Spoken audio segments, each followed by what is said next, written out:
Voy a hablar de derecho de la seguridad social, de ubicación y fuentes del derecho de la seguridad social, fundamentos constitucionales y, si me alcanza el tiempo, diferencias entre los seguros sociales y seguros privados. Vamos a hablar primero de derecho de la seguridad social. Acuérdense que al estar hablando de derecho, hablamos de las fuentes del derecho, es acerca de lo que voy a hablar el día de hoy, y creo que no hay mejor fuente que la ley, ¿vale? No es la única, pero es la mejor. Y dentro de las normas o dentro del panorama que estamos viendo del derecho de la seguridad social, creo que entender los fundamentos constitucionales es básico. Y creo que hay muy buenas maneras de explicarlo, pero lo voy a explicar como lo entiendo yo, como a mí se me ha facilitado, porque la seguridad social tiene su fundamento para la iniciativa privada, es decir, aquellas personas regidas por el apartado A del artículo 123, tiene su fundamento en el artículo 123, apartado A, fracción 29 de la Constitución. Vuelvo a repetir, artículo 123, apartado A, fracción 29 de la Constitución. Este es el fundamento constitucional y ahorita ustedes lo van a poder proyectar, quien sea, da igual, pero van a ver esa fracción y van a entender que esta fracción es parte del fundamento constitucional de la seguridad social y es un fundamento que está pensado para los trabajadores. Es decir, pueden ustedes encontrar en la Constitución otras fuentes de protección social, pero no necesariamente la fuente de la seguridad social. Si ustedes trabajan en la iniciativa privada, les va a permitir estar protegidos, porque a final de cuentas el artículo 123 constitucional habla de un trabajo formal, de un empleo, ¿correcto? De toda forma de empleo o trabajo, de hecho es lo que dice el artículo. Y el apartado A, básicamente es para estas formas de trabajo donde existe un factor de producción, donde no son servidores públicos como tal, pueden ser trabajos especiales. Incluso yo como profesor de la Universidad de Guadalajara, a mí no me rige otro apartado más que el apartado A, aunque en teoría somos una institución pública estatal. Ahorita explico eso. Entonces, primer fundamento, artículo 123, apartado A, fracción 29. ¿Qué dice?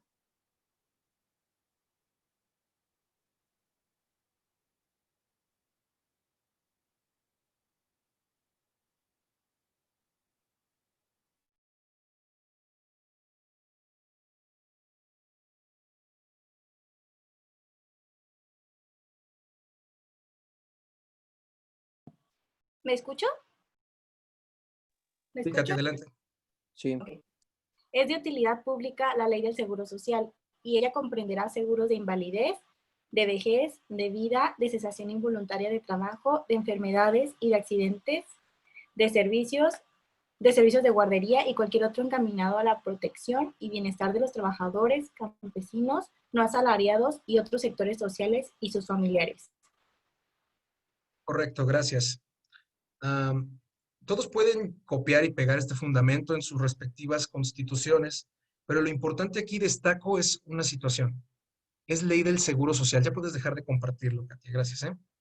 Es ley del Seguro Social, no ley del IMSS. Al que me ponga ley del IMSS, le voy a bajar puntos finales. ¿Preguntas? Porque se llama ley del Seguro Social y tiene una trascendencia.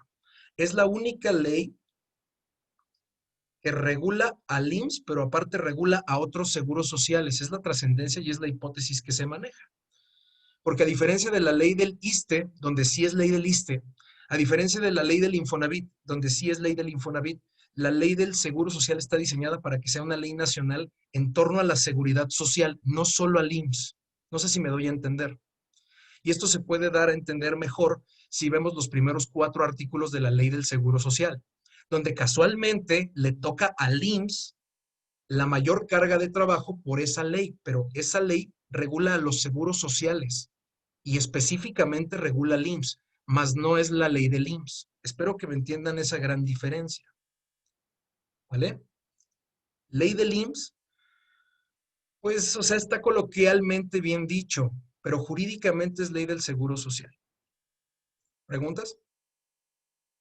¿No? Bien, es importante que entiendan que el fundamento constitucional tiene un trasfondo, es que le compete la seguridad social a los Profesor, empleados, a una, los una duda. trabajadores, permíteme, que están dentro de una relación obrero-patronal. Eso es lo que está buscando, porque más adelante vamos a ver que es una hipótesis de aseguramiento obligatorio, ser empleado y cotizar al Seguro Social.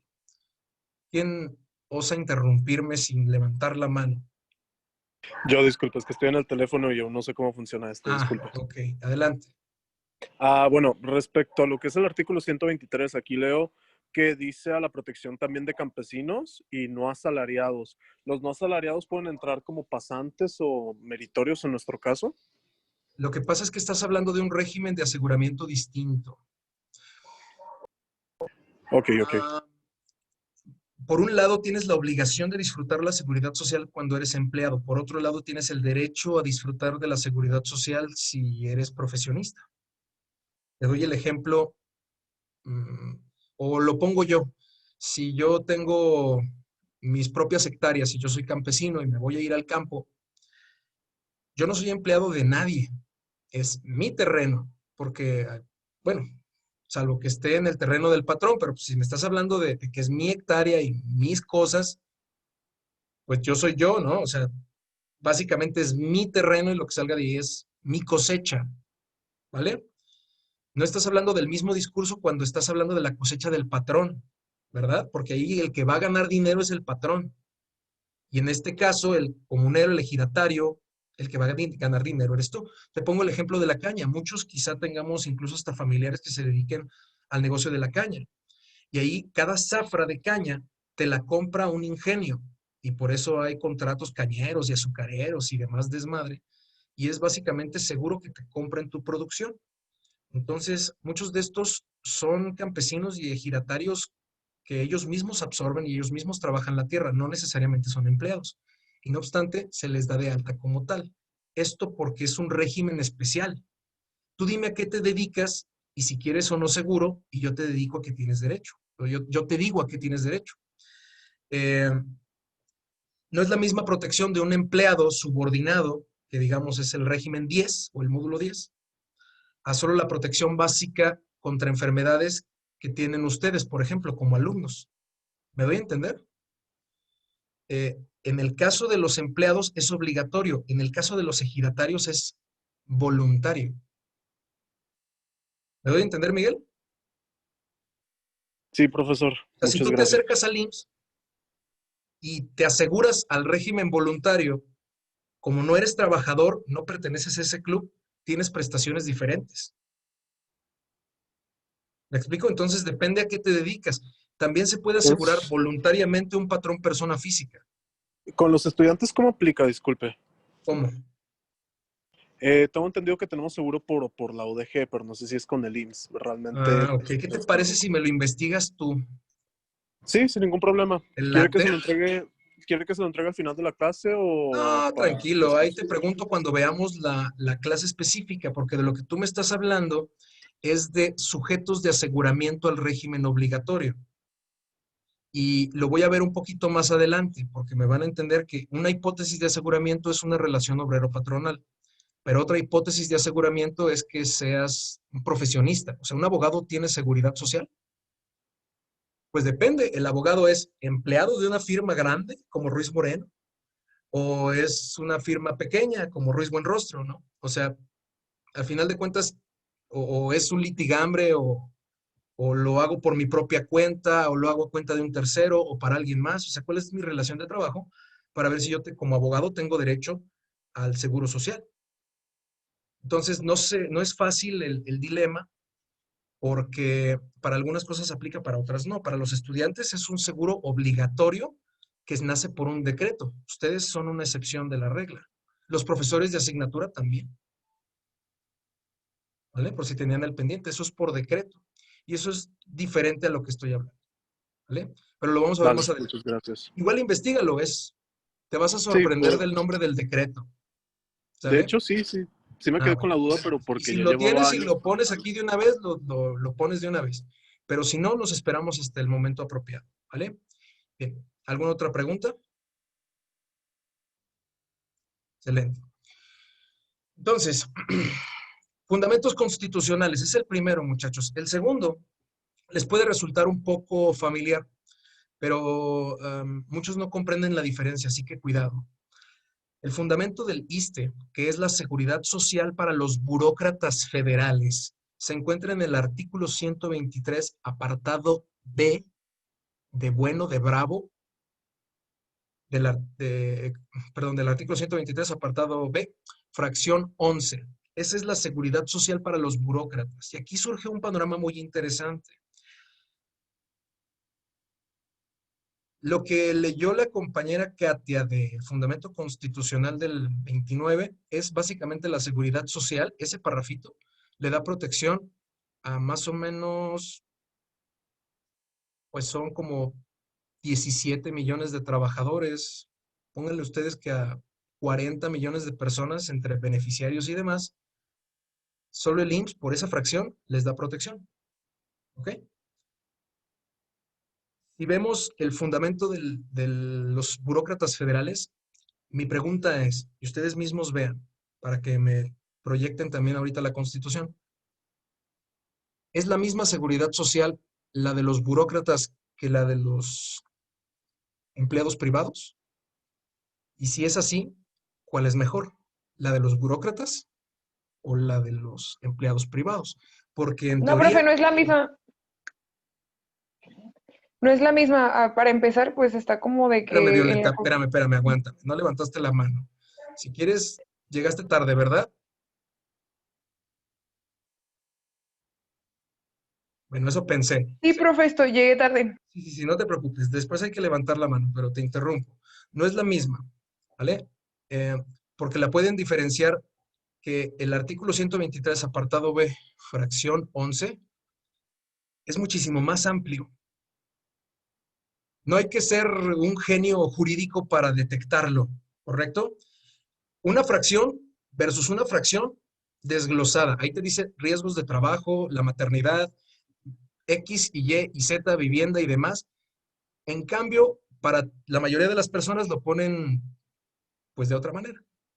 De hecho, esto abre un discurso, un debate pues bastante inútil si ustedes quieren, pero o sea, la seguridad social empieza diferenciando de un burócrata a un trabajador y yo veo que la seguridad social no debería de ser diferenciada. Pues, o sea, ¿por qué lo diferencias? ¿Cuál es la diferencia al final entre un servidor público y un trabajador o un empleado en el contexto de la seguridad social, me refiero? Porque dentro del ámbito práctico, pues me queda muy claro que un burócrata no genera, por ejemplo, un reparto de utilidades ni otros derechos que tiene un empleado, que su labor es producir ganancia. Queda muy claro que cuando eres servidor público, te compensan de otra manera los servicios prestados a la patria. Pero al final de cuentas, tu seguridad social es diferente y eso es lo que quiero que se lleven de lección. No sé si es buena o mala o mejor o peor, pero diferente es. Y tan diferente que tiene diferentes fundamentos constitucionales. ¿Queda claro? ¿Preguntas? Si ustedes en su vida profesional se topan con un conflicto de seguridad social o un caso donde tengan que ver IMSS o ISSSTE, uno piensa o cree que es lo mismo, pero oh my God, my boy, Nel, no es para nada igual. Pues tendrás una noción general de cómo funcionan, son prácticamente las mismas prestaciones, pero las prestaciones varían en cuanto a las cuantías y a los fundamentos y a los plazos y a los tiempos. Y entonces dices, ay, o sea, qué complicado se está volviendo. Y todavía lo podemos volver más complicado porque pues un abogado que no complica las cosas, no sé si esté haciendo bien su labor. Entonces vamos complicándolo con un tercer fundamento constitucional, que lo vamos a poner así porque en realidad no existe, ¿ok? Pero síganme el juego, por favor. Y pónganle apartado C del artículo 123, a donde quiera que estén apuntando. El fundamento del apartado C, que no existe más que aquí, es para distinguir que ya seas trabajador, empleado privado, o bien eres B, servidor público federal. Hago ese hincapié y ese énfasis. Pero dentro de los servidores públicos federales es el apartado C, el de los militares y de los marinos y de todas las Fuerzas Armadas mexicanas, porque esa es la excepción de la excepción. Estoy hablando del fundamento del ISFAM, que es el Instituto de Seguridad Social de las Fuerzas Armadas Mexicanas. Y ustedes lo pueden googlear en este momento si quieren saber cómo se escribe. ISTE se escribe con 3 S, por cierto. Y a veces es pregunta de examen y la sacan mal, pero esas 3 S tienen su significado. Y el ISFAM también. ¿Ok? Entonces, hablamos de las Fuerzas Armadas Mexicanas. Y si quieren un buen sistema de seguridad social, ahí está ese ejemplo. Un esquema de reparto ampliamente proteccionista que te puede llegar a pensionar de invalidez por muchas cosas, incluyendo, pero sin excluir, VIH. La ley del ISFAM te dice que si un soldado se contagia o tiene eso, es o sea, tiene una pensión. ¿Sí me explico? Y estas prestaciones en dinero se tornan pues bastante importantes cuando hablamos del ejército. Sobre todo porque al ejército hay que tenerlo chiqueado en cualquier estado. Y en cualquier estado, claro que tenga ejército, hay sus excepciones, pero en todos esos estados, si tú mantienes feliz a la milicia, pues prácticamente tienes el control fáctico del estado. Entonces, ahí no hay nada de afores, ¿eh? Sospechosamente, ahí no hay nada de afores. Ahí no hay sistema individualizado, ahí es un esquema de reparto y el que paga es el de atrás, pero es el Estado al final de cuentas. ¿Me explico? Por eso digo yo, bueno, si hay una ley, perdón, del Seguro Social que haya que envidiar, sería la del ISPAM. ¿Preguntas?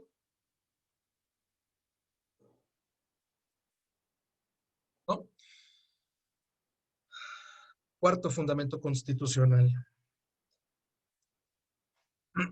Bueno, ustedes pueden seguir numerando A, B, C, D, E, porque yo dentro de mi perspectiva, dentro de mi manera de dar clases, sobre todo en el aspecto burocrático, yo me imagino que hay un apartado D, lo pueden ir anotando porque no lo voy a explicar mucho, pero hay un apartado D porque hay un régimen especial para los burócratas del Poder Judicial. Si a ellos los despiden, no se van a juntas ni a tribunales, no. Si te despiden como secretario de acuerdos de un juzgado de distrito, por ejemplo, el mismo Poder Judicial resuelve. Si la Suprema Corte despide a alguien, la misma Suprema Corte resuelve. Ella no se está terciarizando ni se puede degradar haciendo que un inferior vea un tema superior. Entonces, puede ser digamos, una excusa para poner un apartado D. ¿Ok? Ahí está el hueco. El apartado E de ECO básicamente sería el derecho burocrático estatal y municipal. Lo pueden poner de esa manera. Y sí hay fundamento constitucional, de hecho es muy ilustrativo y por eso se explica constitucionalmente la existencia del IMSS, del ISSSTE, del ISFAM, ahorita digo el del Infonavit, pero el fundamento de los estados también explica por qué existe el IPEJAL. ¿Alguien sabe qué es el IPEJAL? Instituto de Pensiones del Estado de Jalisco. Ok, el Instituto de Pensiones del Estado de Jalisco tiene su propio fundamento constitucional.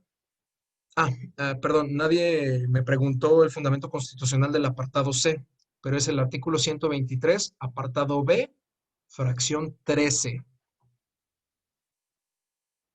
¿Ok? Antes de que se me olvide.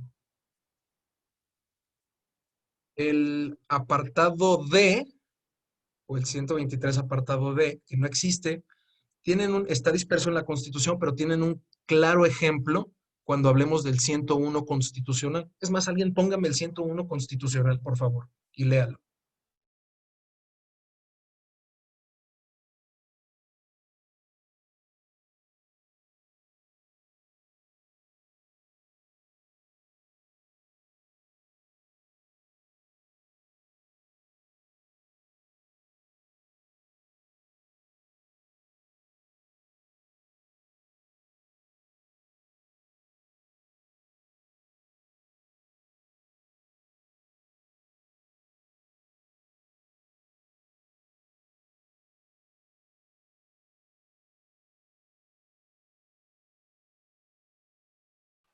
Yo lo tengo, profe, pero yo ya leí.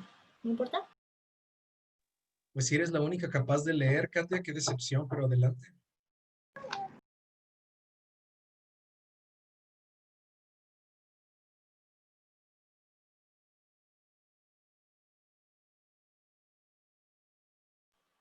Ok, el 101. Los ministros de la Suprema Corte de Justicia, los magistrados de circuito, los jueces de distrito, los respectivos secretarios y los consejeros de la Judicatura Federal, así como los magistrados de la Sala Superior del Tribunal Electoral, no podrán en ningún caso aceptar ni desempeñar empleo o encargo de la Federación en las entidades federativas o de particulares, salvo los cargos no remunerados en asociaciones científicas, docentes, literarias o de beneficencia. ¿Ustedes tienen profesores que sean jueces, magistrados y demás? Así es. Pues no deberían cobrar. Debería de ser gratis. Prácticamente como su educación, ¿vale? Mejor, de hecho, que su educación. Cuando menos las clases que deberían impartir deberían ser en estricto sentido útiles para el alumnado, no tanto para la escuela. Esto se torna importante bueno, cada quien lleva agua a su molino, pero los tribunales laborales en materia federal se están formando por oposición. ¿Alguien sabe qué es oposición? ¿A qué me refiero jurídicamente por oposición? Bueno, como nadie sabe, nadie me interrumpa, pero ¿cómo se ponen los jueces y los magistrados, muchachos? ¿Cómo se llega uno a ser juez o magistrado? ¿O secretario o actuario? Si alguien tiene una idea, Katia, ¿puedes dejar de compartirlo, por favor? Gracias. Si alguien tiene una idea de cómo se llega ahí, dígala. Pues tienes que tener una como carrera judicial y te tienen que otorgar un nombramiento. Ándale, esa carrera judicial, ¿en dónde se cursa? Es por concurso, ¿no? Y primero tienes que hacer un curso en la escuela de la judicatura, no me acuerdo cómo se llama. Dicen, yo no creo que sea obligatorio. ¿O sí? No, sí es obligatorio. ¿A poco? Con Sí, sí, sí, palanca. es obligatorio, profe. A ver, hable uno por uno. Yo digo que son palancas. ¿Quién dice eso? Violeta, la persona que tiene su mano levantada. Ok. Adelante, Violeta, ¿por qué?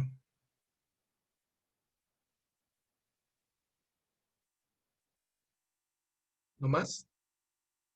¿Te consta? ¿Has visto?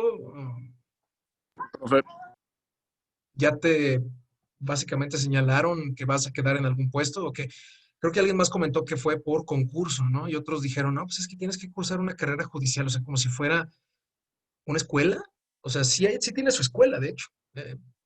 Básicamente es un instituto de capacitación, pero eso no quiere decir que vayas a quedar ni por cursarlo ni por no cursarlo.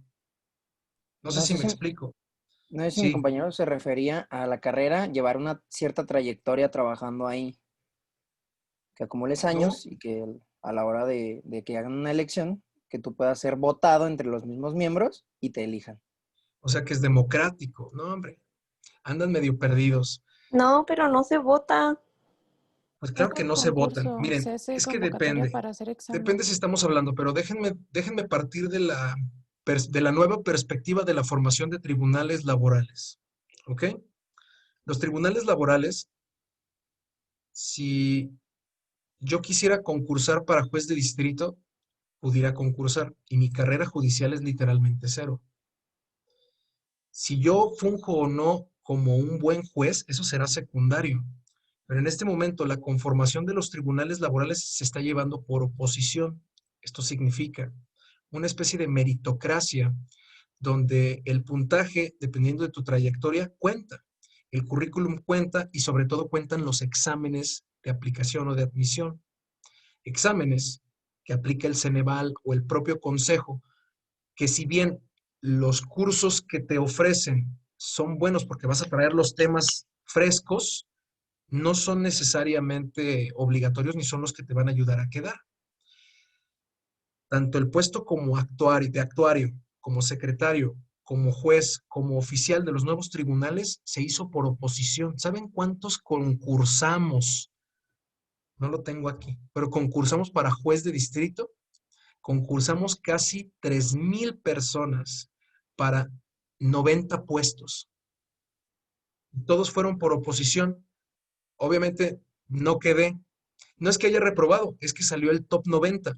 O sea, de los 2,000, el top 90 fue como de, a ver, pasaron 100. Y de ahí, estos sí, estos no, estos sí, y va por escalafón. Me parece la manera más justa de llegar a ser juez. Sí, Nadine. Ah, era para participar hace rato, pero no, creo que no le había tiempo, profesor. Ah, ok. Bueno, Miguel, entonces, Yo solo tenía la duda, ¿no tenía que ver algo del escalafón de por medio? ¿por qué? O sea, ¿por qué? No sé, algún tipo de medida referente a lo que son los exámenes y a expediente. Solo fue una duda que me surgió. No, no tiene nada que ver con el escalafón. De hecho, precisamente por eso creo que entra más el apartado D. O sea, en el Poder Judicial de la Federación entras pues vendiéndole tu alma al diablo. Y lo digo con el debido cuidado, ¿eh? Porque el Poder Judicial de la Federación te absorbe completamente. Te pongo un ejemplo. Las plazas a las que participamos los jueces, bueno, para los que participamos los 3,000 para quedar como juez de distrito, se ofrecían plazas en Campeche, Chiapas, Durango, Hidalgo, Estado de México y demás. ¿Sí? Entonces, si yo quedaba, mi residencia es Guadalajara, ¿tú crees que me iban a dejar elegir a dónde me iba? ¿O cuándo empiezo? ¿No? Básicamente es, preséntese el 18 de noviembre y inicie labores como usted ahí mejor considere. Y aquí está su equipo de trabajo. Lo curioso es que va a ser conformado igual por oposición, no por escalafón. ¿Tú sabes cuántos secretarios quisieran estar por escalafón en el siguiente pedestal de ser juez de distrito? Pues todos. Por supuesto que les convendría a la mayoría ser que sea de escalafón, así como que por antigüedad le corresponde el escaño de juez al de mayor antigüedad, aunque no tenga ni siquiera maestría. Digamos que por esa justicia se Tienes abren razón, otras profe. injusticias. Y hasta donde yo lo entiendo, la oposición es lo mejor. De hecho, ustedes están por oposición estudiando derecho, muchachos. Su primer examen de oposición fue para entrar a la carrera. Y déjenme decirles que dejaron afuera a bastantes. Entonces están acostumbrados a la oposición. En teoría, lo mejorcito se va a ir filtrando solo. ¿Me doy a entender? De entrada, para ser juez necesitas tener más de 30 años. Levante la mano quien tenga más de 30 años. Súper bien, eso pensé. Entonces, digo, aparte de que hay ciertos filtros naturales, tampoco les dicen que para ser juez tengas que tener maestría. Pero dentro del concurso de oposición, licenciatura, maestría y doctorado. Te vale 15 puntos el doctorado y 8 la maestría. Ustedes calcúlenle si no vale la pena. Pero eso no quiere decir que te compres experiencia ni que te convenga más. O sea, son cuestiones de desempate. Para que llegues a tener ese criterio, incluso el de paridad de género, tendrías que tener el empate y decir, bueno, si sacaron lo mismo en el examen, si tienen la misma antigüedad y los mismos requisitos, si los dos están casados, bla, bla, bla, ¿a quién prefiero, el de licenciatura o el de maestría? Y si tengo el mismo dilema, el de maestría versus el de doctorado, ¿vale? Ganará el mejor.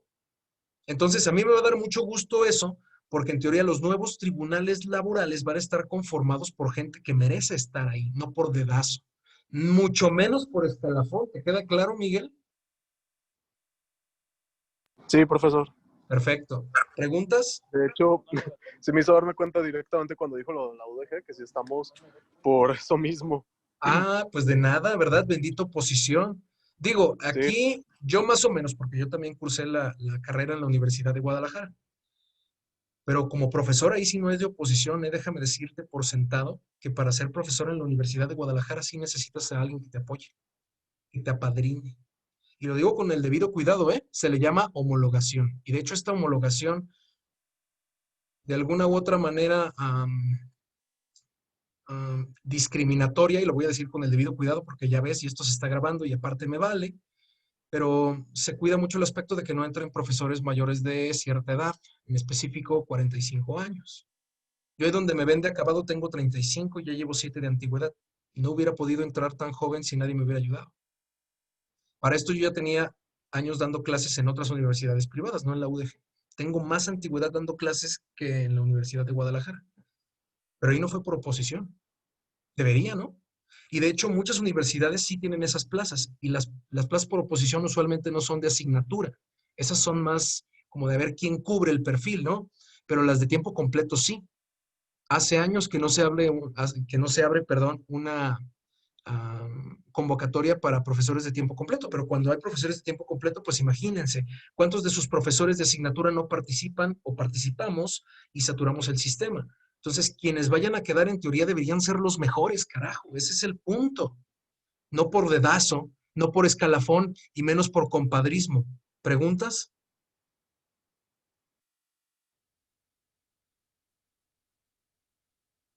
Bueno, yo explico lo que debería de ser, ¿verdad? En fin, ese es por parte del Poder Judicial de la Federación. Apartado D, apartado A, apartado B, apartado C, apartado B, apartado E. Ok. Nos quedamos en el apartado E. Si no hay más preguntas, para ir avanzando. La existencia del IPEJAL se justifica en el artículo 123, no, perdón, en dos fundamentos. Artículo 116 y 115 de la Constitución. En específico, estoy hablando, y por favor alguien busque el fundamento del 115 y otro del 116. Cuando están hablando de relaciones laborales, me parece que uno es la fracción sexta y otro es la fracción séptima. Mientras lo localizan, lo explico, porque el artículo 116 habla de las entidades federativas y el 115 habla de los municipios. ¿Qué le compete a cada uno de los municipios? Está en el 115. ¿Qué le compete a cada uno de los estados? Está en el 116. Dentro de estas competencias territoriales, más que nada, y obviamente facultades políticas, se les permite a los estados determinar sus propios regímenes de trabajo. Esto es muy interesante porque rara vez se ve este fundamento. Bueno, yo no he conocido una clase donde se ve, pero a mí siempre me agrada dejar el fundamento constitucional tanto de las relaciones laborales de los estados, es decir, de las entidades federativas, con el apartado, a ver, perdón, de las entidades federativas como de los municipios, y darle vida al apartado E de entidades federativas, E de estados, E de ECO, aunque no tenga un apartado E, porque el apartado E se conforma del 115, no, pues, carnal, ¿quién es Nadine? Perdón. Ponme la presentación más abajo, o sea, busca el fundamento. Si no, quítala mientras la pongas. ¿Sale? Cuando la encuentren, lo ponen. Ahí vas, ya te pasaste, ya te pasaste. Sexto, arriba.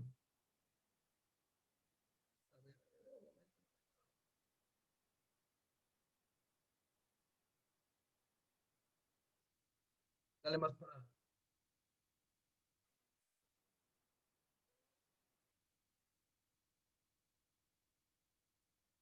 Ahí está. Octavo, fracción segunda. Léelo, por favor. Nadine.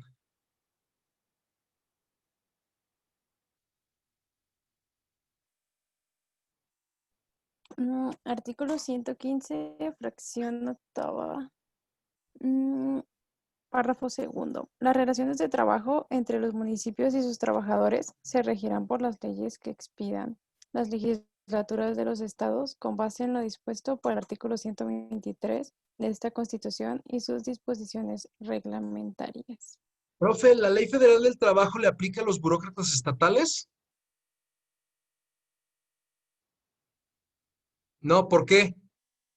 Porque tienen su propio régimen laboral. ¿Sí queda claro?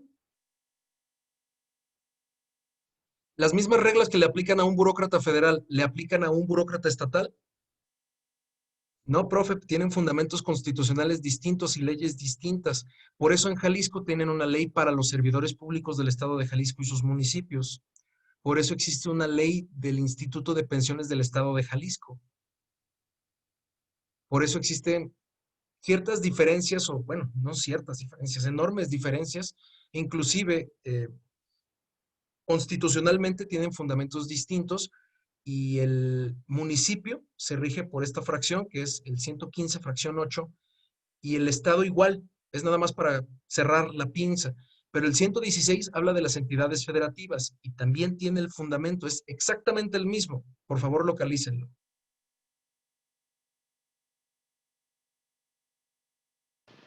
¿El ciento qué, maestro? El 116. Sexta dice, las relaciones de trabajo entre los estados y sus trabajadores se regirán por las leyes que expidan las legislaturas de los estados con base en lo dispuesto por el artículo 123 de la Constitución Política de los Estados Unidos Mexicanos y sus disposiciones reglamentarias. Dicen exactamente lo mismo, como que copiaron y pegaron, pero los dos fundamentos constitucionales le dan vida a lo que sería el apartado E de la Constitución. ¿Estamos de acuerdo? Del 123. Porque salvo raras excepciones no se suple prácticamente nada de la Ley Federal del Trabajo, de estas leyes privadas o para el ámbito privado que para las cuestiones de los servidores públicos. Son muy diferentes. ¿Vale? Esto me sirve a mí para decirles que cada uno de los fundamentos constitucionales tiene su propio seguro social. Imagínense qué pesadilla. Si hablamos o adicionamos lo del régimen de la Universidad de Guadalajara, que dentro de los trabajos especiales somos especiales, nosotros tenemos un régimen especial dentro de la Ley Federal del Trabajo. Nosotros no necesitamos una ley especial porque la ley especial ya nos prevé. ¿Me explico? No obstante, tenemos un régimen jurídico especial. Entonces, no es ni privado ni público, sino todo lo contrario. Es muy confuso. Así como confusos son los fundamentos constitucionales, así más o menos de confuso es el derecho laboral y en concreto si le añadimos el burocrático, ¿vale? Que es una parte importante del laboral. Y el hecho de que veamos estas ubicaciones o fuentes para mí es crucial y trascendental. ¿Preguntas? ¿No? Termino diciéndoles, hay un apartado, ¿en qué me quedé? Eco, Foxtrot. Hay un apartado F.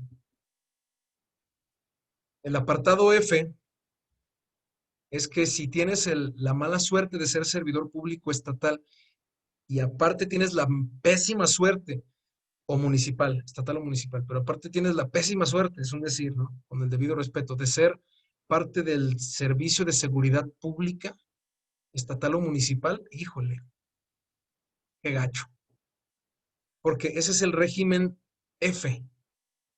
F de foca, vamos a ponerle, ¿no? Sí, porque si no se escucha muy feo. Entonces, ellos, cuando son despedidos, no tienen estabilidad en el empleo. Les había comentado que hay policías sin protección. Y el problema aquí es que la Constitución no los protege. ¿Qué les puedo decir? ¿Sale? La Constitución, al tener un fundamento distinto, no puedes invocar tú lo del apartado A para el apartado F. ¿Me doy a entender o no? Porque estamos hablando de seguridad social distinta, estás hablando de relaciones laborales diferentes. Tampoco puedes equiparar el C, que es Fuerzas Armadas Mexicanas, con el F, Fuerzas Armadas de Jalisco o de Guadalajara o de Zapopan. O sea, estás hablando de regímenes completamente distintos. ¿Me doy a entender? Reglas totalmente diferentes. Les doy un ejemplo. Un burócrata federal, yo creo que es el ejemplo de estabilidad en el empleo. A un burócrata se le rescinde, pero si se le rescinde mal, lo traes de regreso, porque si te equivocas vas a cargar con esa pena años. Y la estabilidad en el empleo es que si una persona fue cesada indebidamente, regrese a su puesto de trabajo a dar lata. Y ha habido muchos casos donde a los burócratas equivocadamente cesados se les regresa y regresan con una estabilidad en el empleo que va detrás pues su cuestión burocrática, su servicio al país. Pero donde más lealtad se espera, que es en las Fuerzas Armadas, existe la mayor deslealtad por parte del Estado mexicano. Por cuestiones de seguridad nacional, incluso la existencia de la policía se vuelve un poco rara, pero si te despiden como Policía Federal, como Fuerza Armada, como Marina, como de todo eso, no hay amparo, medio jurídico o argumento capaz de regresarte a tu puesto. Una vez que el Estado mexicano como Fuerza Armada se despide de ti, contrario a lo que sucede en la cuestión civil de los burócratas, ya no regresas. Sencillamente no hay estabilidad en el empleo.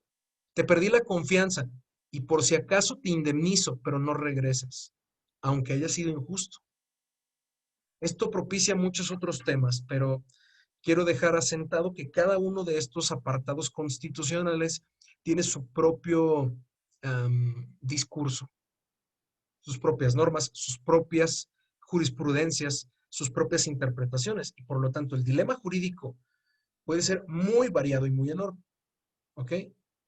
El punto aquí es que constitucionalmente hablando, si bien lo burócrata aparta el apartado B, el C, el D, el E y el F, en realidad no estamos hablando ni de 20 millones de mexicanos que están en la posibilidad de utilizar esa ley. Si vemos al IMSS, que es el doble o el triple, pues es más común y es por eso que lo estudiamos tanto en la seguridad social. Los demás, pues salvo que un pequeño ejemplo de aquí, ¿quién es burócrata? ¿Verdad?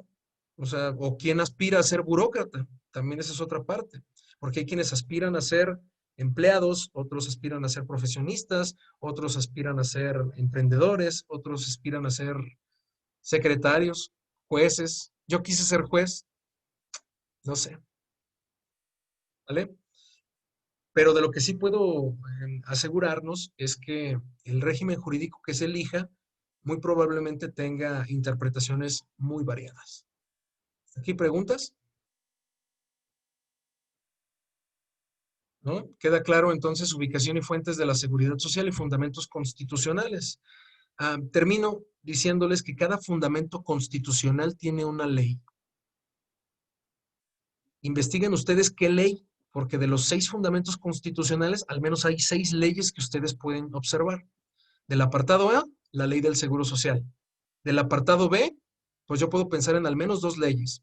La ley del ISSSTE y la ley de los, la ley reglamentaria del apartado B para los trabajadores al servicio del Estado, ¿no? Así se llama. Para la ley del ISFAM, bueno, tienen su propio código militar, también tienen su propia ley del ISFAM y por supuesto que tienen sus propios regímenes. Y así nos podemos ir. Entonces, los fundamentos legales van a ser lo que arroje como resultado el ámbito secundario para regular la Constitución. Entonces, ¿cómo está regulado el IPEJAL? Tiene su propia ley. ¿Cómo está regulado el IMSS? Viene la ley del Seguro Social, que a la par puede ser la ley del IMSS, pero ya les dije qué pasa si la confunden. ¿Vale? Entonces, como hay muchos fundamentos constitucionales, o cuando menos 6 que hay que tener presentes, la retórica va a variar y por lo tanto nos vamos a ceñir más o menos siempre al IMSS. Salvo raras excepciones, nos iremos al ISSSTE. Y por último, el artículo 123, apartado A, fracción 12, es el fundamento constitucional del Infonavit, por si alguien traía el pendiente. También cuenta como seguro social federal, aunque se conoce usualmente como el binomio IMSS e Infonavit. Y una vez que conoces al IMSS, básicamente conoces al Infonavit. Entonces, no hay como que mayor trascendencia más que comentarles que el IMSS pudiera encargarse también de créditos, pero como ya se encarga de salud y de pensiones, como que qué necesidad. Entonces, especializamos esa parte de vivienda de la seguridad social en el Infonavit. Si bien la separamos para que tenga autonomía, sigue conformando un mismo derecho para el apartado A, para los trabajadores. ¿Correcto? No sé si me di a entender, espero que sí. Pero para amarrarlo, abusando de su amable tiempo y atención, el Infonavit es un seguro social, tiene fundamento constitucional y por lo tanto tiene ley, pero el Fobiste no. ¿Por qué el Fobiste no?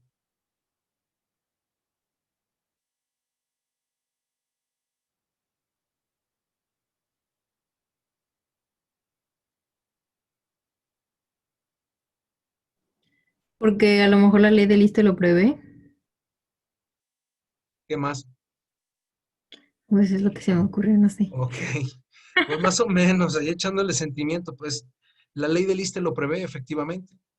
Y en consecuencia, el Fobiste no es un Infobiste, no es un instituto que se rija por sí mismo, sino que es un fondo que deriva de un seguro social. Si bien tiene las mismas facultades que el Infonavit, o incluso hasta mejores, no tiene personalidad jurídica propia, sino que depende del IMSS, del ISSSTE, perdón. Entonces, al no tener una personalidad jurídica propia, no cuenta como un seguro social, es parte del ISSSTE. Entonces, bien, Sofía. ¿Preguntas? ¿No? Del apartado F, ¿cuál es el fundamento? Que dije yo de los sistemas de seguridad. Te vas a tener que ir a la Constitución de Jalisco, es buena pregunta. Pero la seguridad pública está, bueno, aparte de que está en el 115 y en el 116, la parte de seguridad, tienen su propia ley en Jalisco. Entonces, esto va a hacer que si eres del apartado F, tengas tu propio fundamento, depende en el estado en el que estés trabajando y en el municipio en el que lo hagas. Porque no es lo mismo ser policía estatal de Jalisco que ser policía estatal de Zacatecas y etc, etc. ¿Me explico? Entonces no hay un apartado F como tal, pero buena pregunta. ¿Alguna otra pregunta? Éxito, muchachos. Nos vemos el día de mañana. Gracias por poner atención. Gracias, profesor. Adiós. Gracias. Escuchando los tamales. Bye.